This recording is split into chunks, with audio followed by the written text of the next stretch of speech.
Hi there, it's Heather here with Underwater Panther, and today I'm still working on my, the Pisces season, what it represents. I'm editing it, it is almost done, but I kind of want to do just like a little freestyle today. I've been laughing amongst my coworkers about the mutable personality types. I actually work, I'm a Pisces, I work with another Pisces. My team leader is a Gemini, and I have a coworker who is a Virgo, and then Sagittarius as well. So I get to experience all of the mutable signs daily, or mostly daily. Mutable signs can tend to miss out on work sometimes, besides the Gemini. So I just wanted to kind of explain a little bit about the mutable signs. So Pisces or the INFJ, I'm going to start with them because it is our season. 2024 Pisces season. It is raining. It was like legit hardcore lightning earlier. It was awesome. I love storms. And I had to laugh with the other Pisces, like, yes, this is truly our season. It's raining. I don't know why that's so uplifting to me. I love storms. It's probably a little bit to do with knowing that all the rain is going to turn the grass green. There's going to be flowers growing. It means growth. Water means growth, and that excites me a lot. Um, it's a thing, you know what I'm saying? It's definitely a thing. Didn't we all come out of water all of life? And another thing is Mother Nature is savage. Can't be savage. Like, only the strongest DNA survives, right? Feminine savagery. Don't forget Mother Nature is feminine. Anyway, so Pisces or the INFJ represents winter to spring. I am like on my way to a kind of stressful but important meeting right now. I had to leave work a little bit early. So here we are.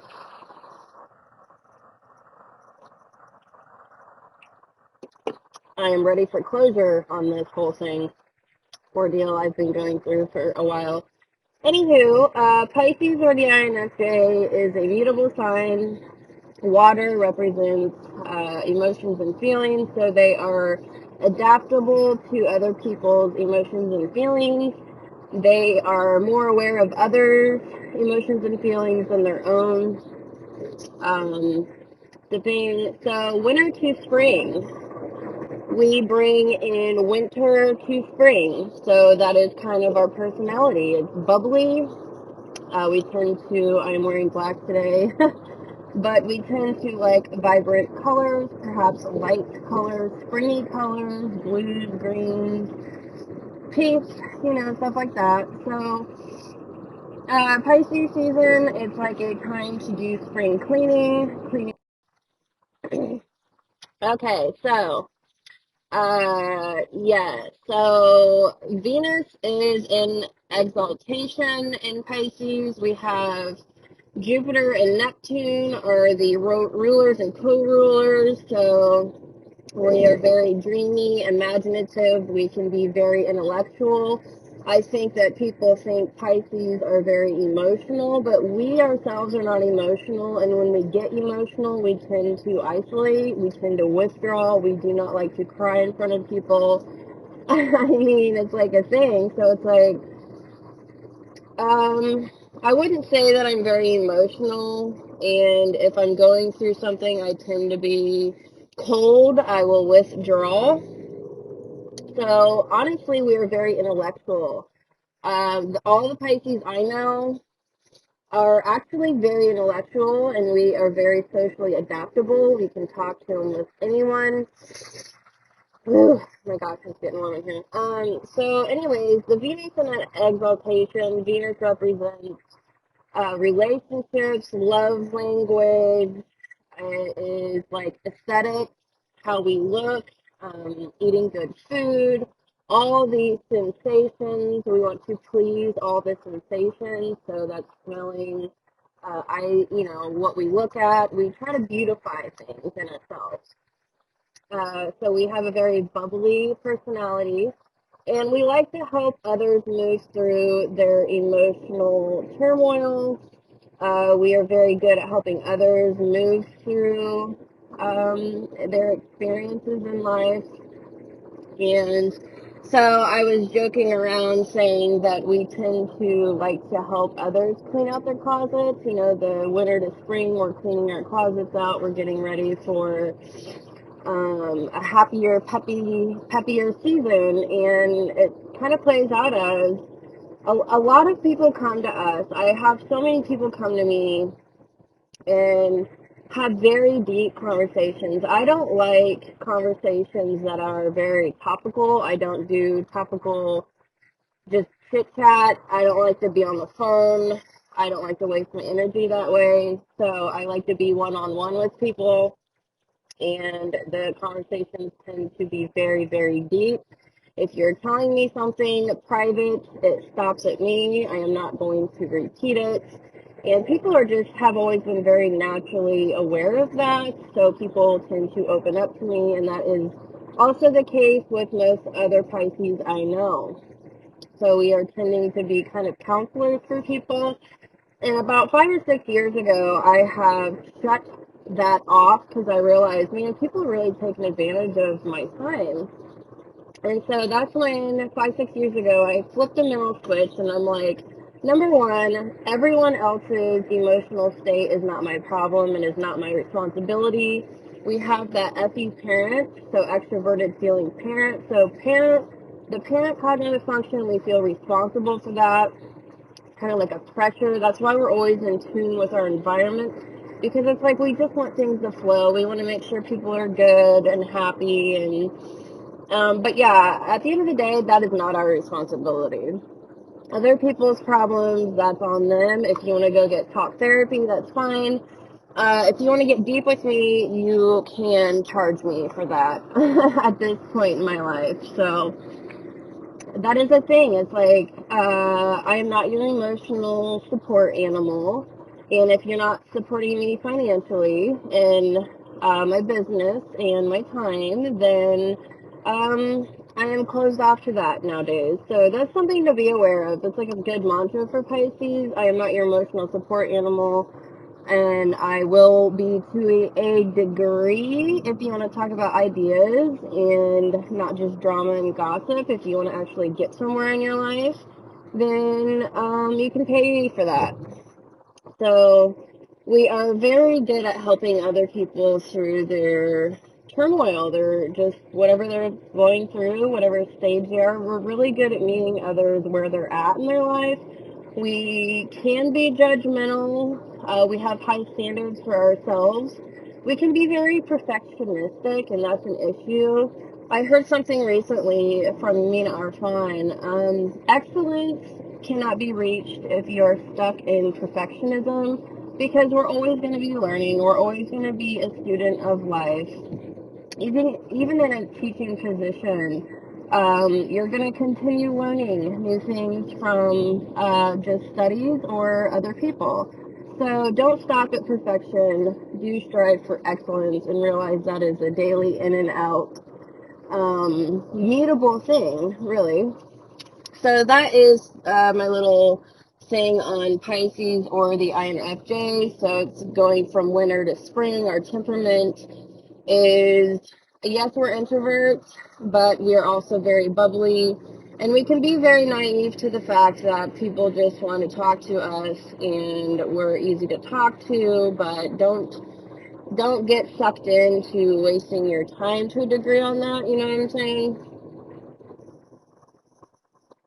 It's a thing. And Venus is an exaltation, so people are attracted to us because we are kind and bubbly and all those good things. So, all right, next we have Gemini. And Gemini, they are very much so in the thinking realm. Pisces has that introverted thinking child, so we're very childlike in our wonder. We constantly are like studying and wanting to learn, but it's in an innocent type of way. Geminis, on the other hand, they have extroverted thinking hero. So they do gather a lot of information like we do, and it's more of a communication thing. With a lot of different people, they're extroverted. They're very extroverted, unlike Pisces are introverted. But Gemini is bringing spring into summer. So what you get from their personality is that they are very fun. They're like the life of the party. They love networking, social networking. They tend to have all the information on everyone and everything. They love talking.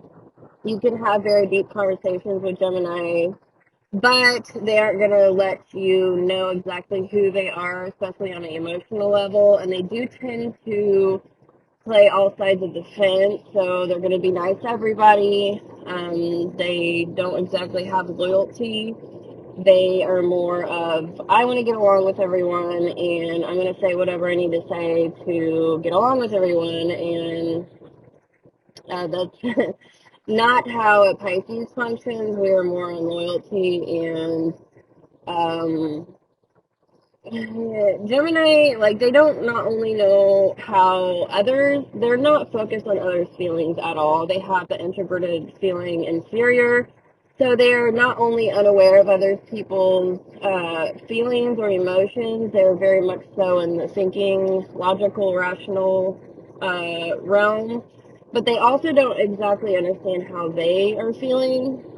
The emotional world is a very non-existent to a degree world with them. It's more of having fun, adventures. They have that extroverted sensing child. They're all about, they do have a ton of energy. They're very extroverted. They're always working on projects. They're very task oriented. They're like the CEO bosses. They are very, very, very money oriented. So, yeah, they can be kind of fickle. Pisces and Geminis, they both can be scattered in different ways, like ADHD. It's hilarious. Um, it's with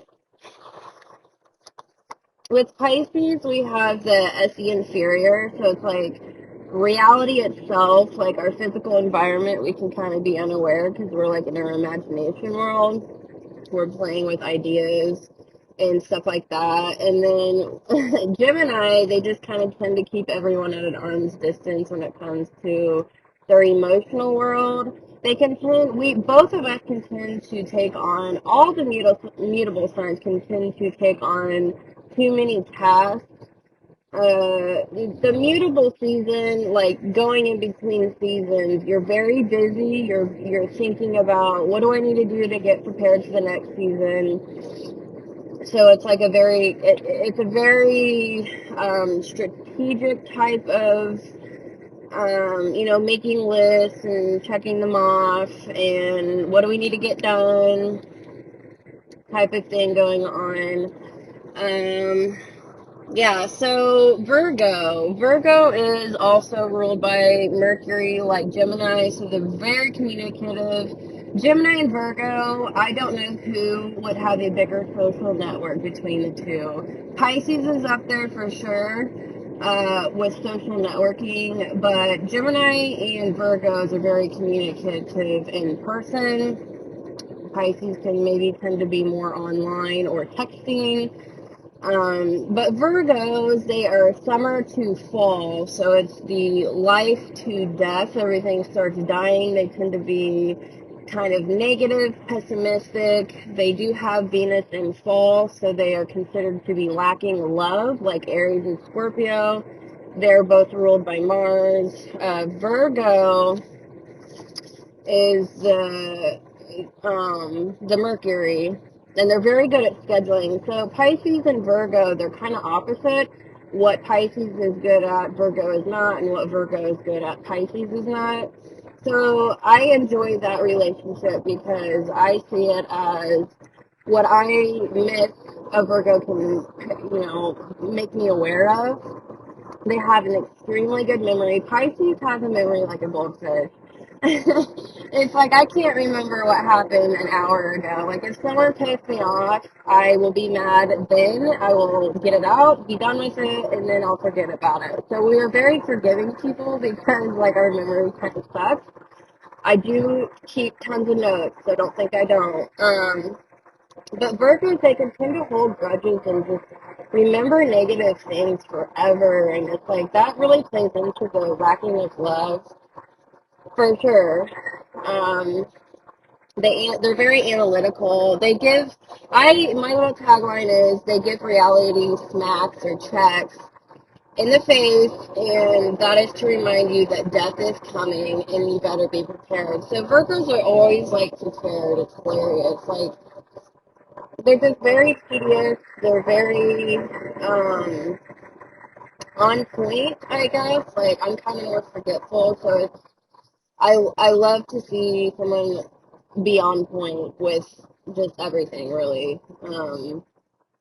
They constantly can just reality smack you in the face. That's what I call it because, like, I'm just kind of like, in my little dream world in my head.